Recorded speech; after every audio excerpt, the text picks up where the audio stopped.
So I've arrived at the baptism site. This is the second time I've attempted to get here, and when I arrived, a God holy storm came, and it was quite heavy and the wind was blowing from all different directions, so we huddled in the car for half an hour. So we're just waiting for the shuttle bus to arrive. It'll take us down to the antiquity and we will see the baptismal font, which is the only cruciform baptismal font in the world, so cross-shaped, and three churches, I think.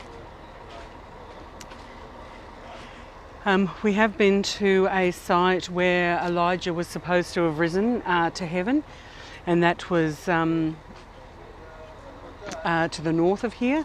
And there's also a site here that claims that this is where the site that Elijah rose to heaven on the wings, chariots of fire. So I've arrived at the baptism site. And this is the first time I've kind of been corralled with other people. So you join a little shuttle bus that drives you, I don't know, a few kilometres down, and now we're walking in all the water from that previous storm down to the site.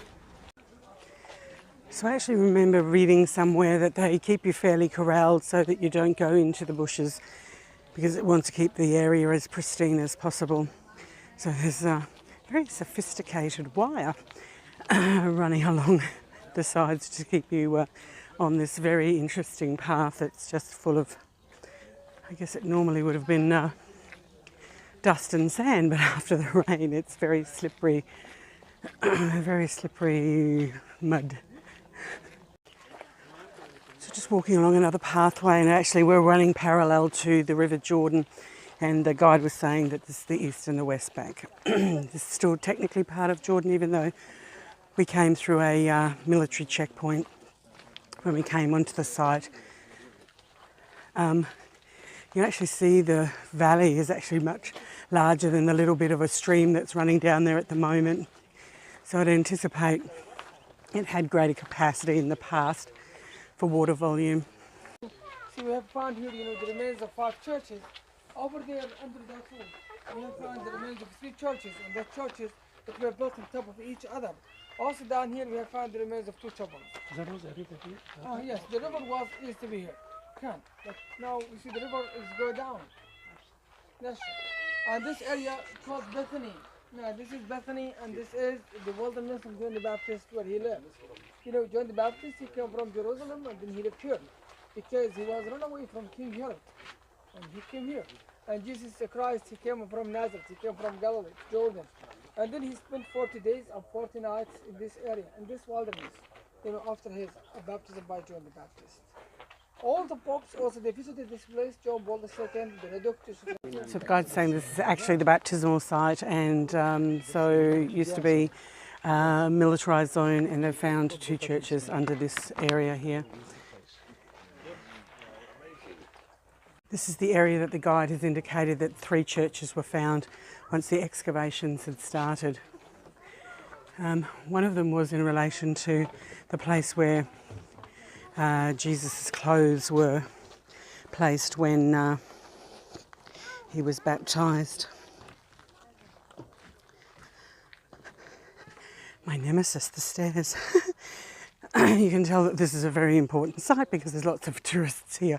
I'm not quite used to being on a time schedule, moving from one spot to another. I've just lost my group. Best shuttle along. Just walking up on this church, and I'd say it was a Coptic church, just looking at the cross up there with its the short even cross with the flores on the side.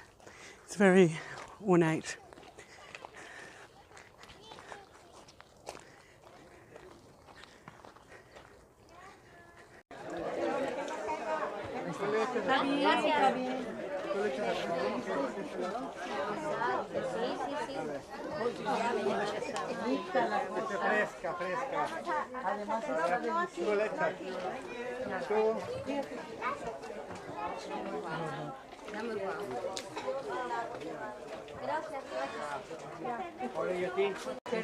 So you can see the faithful just anointing themselves with water from the River Jordan, which is just a little bit down here. People are waddling their little feet in the water.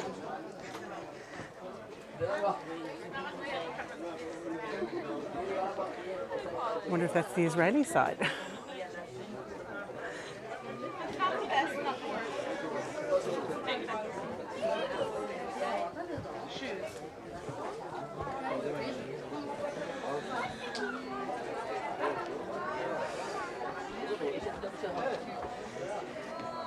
This side is a little uniquely primitive with the wooden structure, and over there is really quite ornate.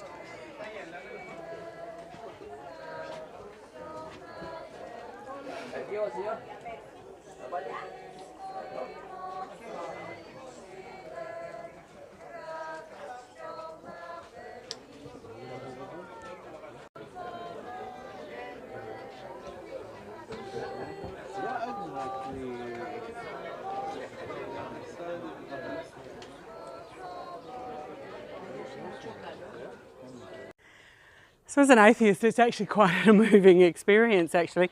And I was just talking to a South African woman, and she was saying she'd been on the other side, of the Palestinian side, which is actually the Israeli side. So she prefers this side because at least it's a little bit more humble and a little bit more natural looking.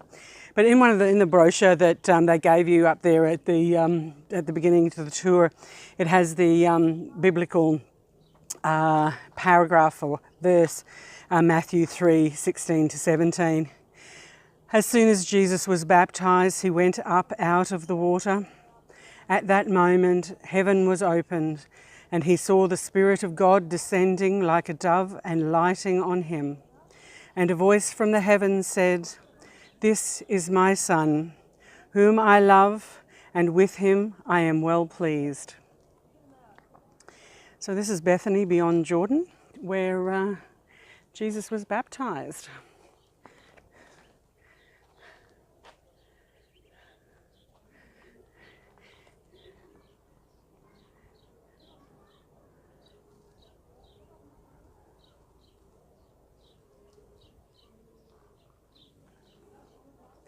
If all the visitors weren't here anointing themselves in the waters, it would be a very quiet place. But clearly it's very spiritual for a lot of people. Well worth a visit. With everything in Jordan, you actually need a level of fitness. So this one's just got a fair bit of walking on the flat, but because of the rain it's made it very slippery, and I've nearly ended up on my rear aspect a couple of times now. And I have noticed a woman in a maxi dress and a pair of high heel wedges, so I don't know how she's coping. But if this is a site that's on your bucket list, you, as I say, need a decent level of fitness, and I don't think it's suitable for anybody in a wheelchair or a wheelie walker or a with a stick even. You need some extra time, but they only allocate you 1 hour. They shovel people through the little bus system, so it's very regulated. And so they're basically capping how many people can visit the site.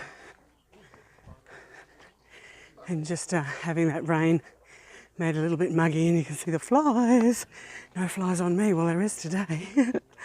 So absolutely worth the visit. 2 attempts, got here the second time. Just waiting for the shuttle bus to come. And it's a little quiet now, the bigger bus is gone, so it's a little quieter, but even though this is probably one of the busiest sites that I've been to in a while, it's you can still find a quiet moment. I'd like to think that this sand dunes or this landscape is pretty untouched for 2,000 years, but I don't know if that is exactly true. And if you look at this grove of palm trees just on the other side of this fence, once again in the biblical representations of stories and movies, I guess this is potentially what it would look like during that time.